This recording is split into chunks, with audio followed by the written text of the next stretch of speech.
Bismillahirrahmanirrahim. This is Muhammad Usman Munir, my dear 8th class students.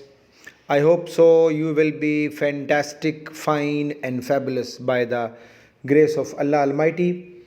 I am also sailing in the same boat by your prayers and by the grace of Allah Almighty. Today we are discussing, or rather I will teach you lesson number 3, the poem on the ocean.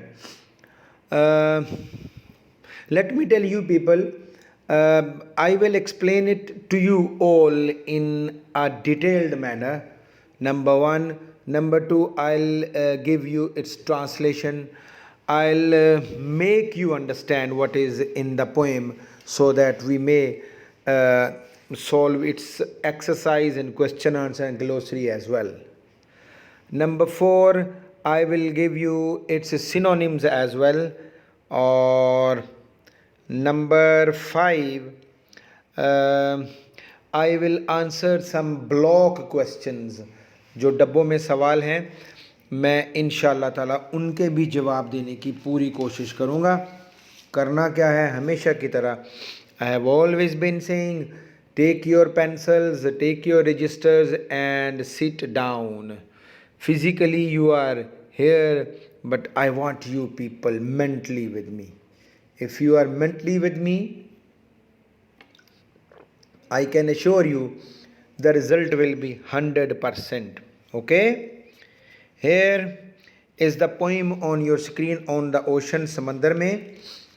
This is the poem written by, नीचे बड़ा मशहूर नाम लिखा हुआ है. ये लिखा हुआ है जनाब S.T. Coleridge. S and T mean Taylor, Coleridge.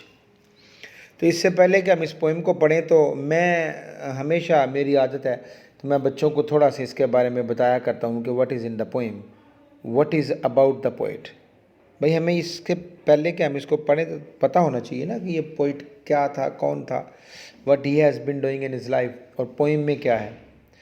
तो पोइट बेचा S.T. कॉलरिज जो है, ये उसने एक बड़ी मशहूर the rime of the ancient mariner, ये जो स्टैंजाज हैं, these stanzas have been taken from S.T. Coleridge's poem the rime of ancient mariner, one of the most influential poems in English language, जो अंग्रेज़ी ज़ुबान की सबसे ज़्यादा पुरतासीर नज़मों में से एक है.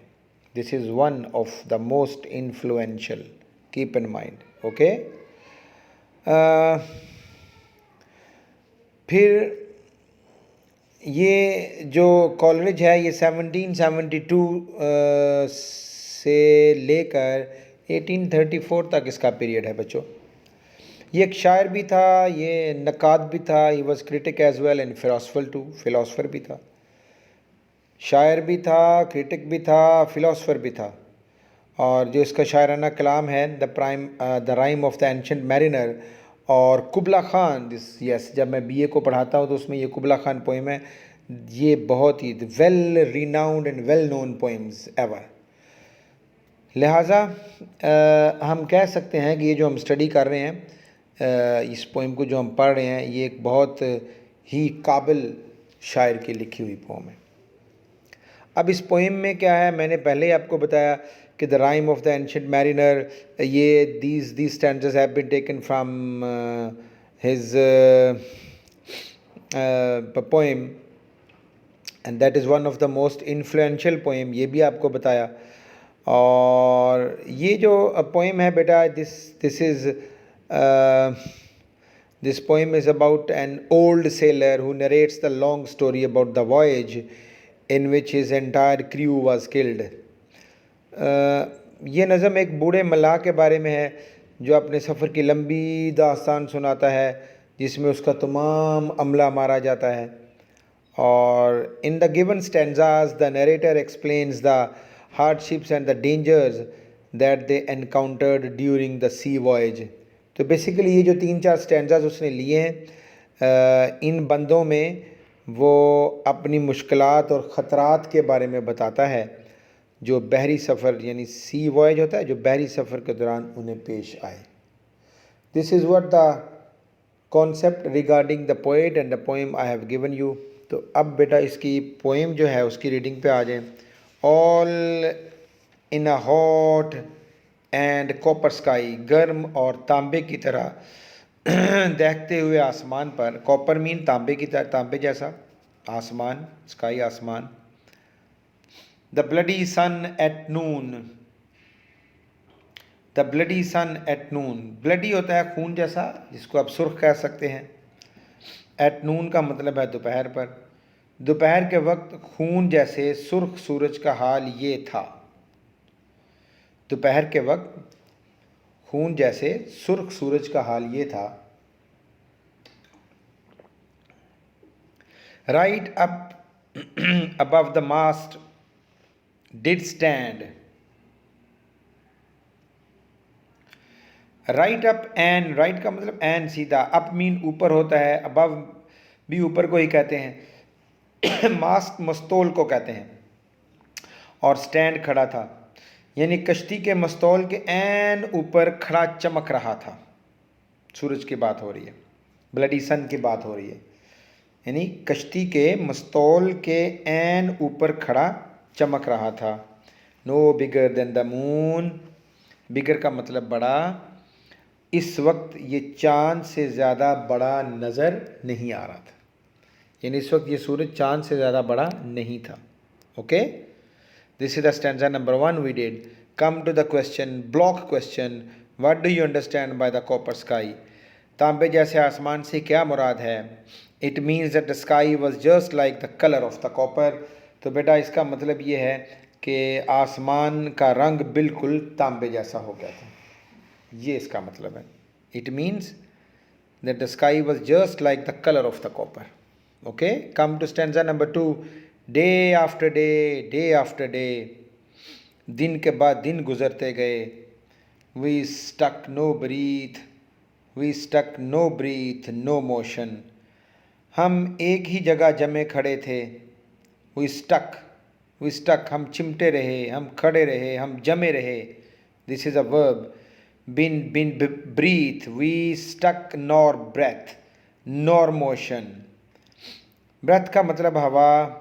हम एक ही जगह जमे खड़े थे, ना हवा चलती थी, नॉर मोशन, और ना ही कोई हरकत थी। मोशन का मतलब हरकत होता है।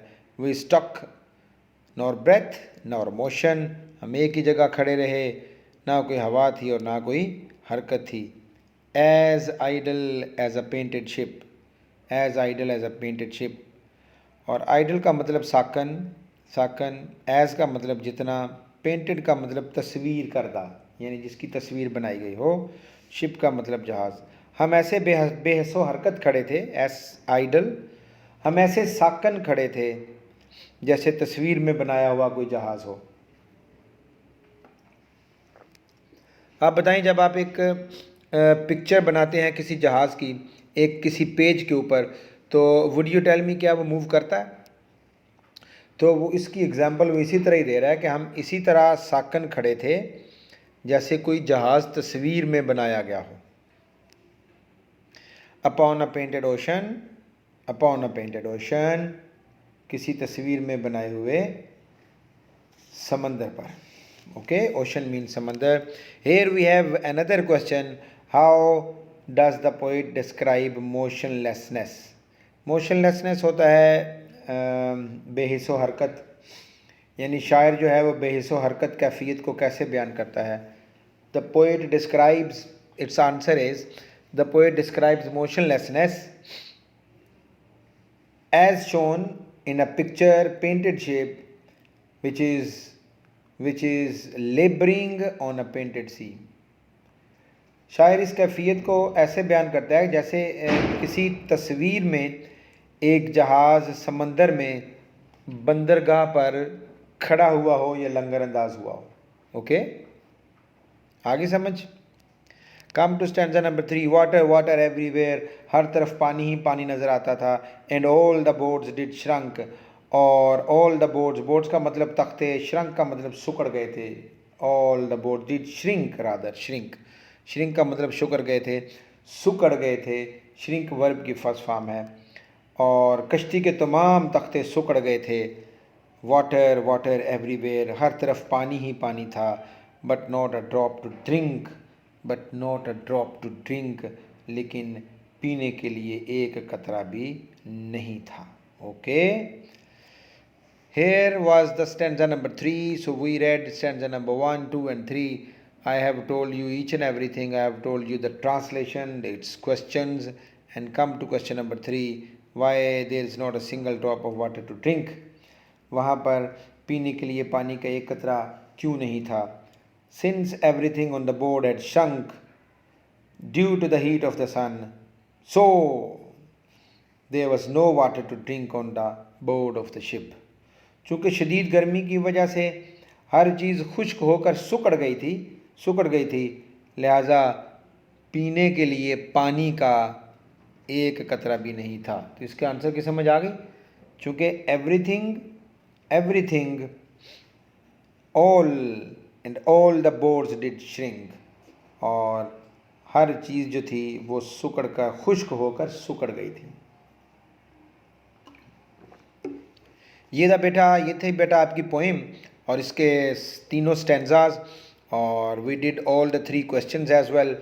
आई होप सो कि आपको समझ आई होगी, और अगर समझ नहीं आई तो लिसन माई लेक्चर अगेन।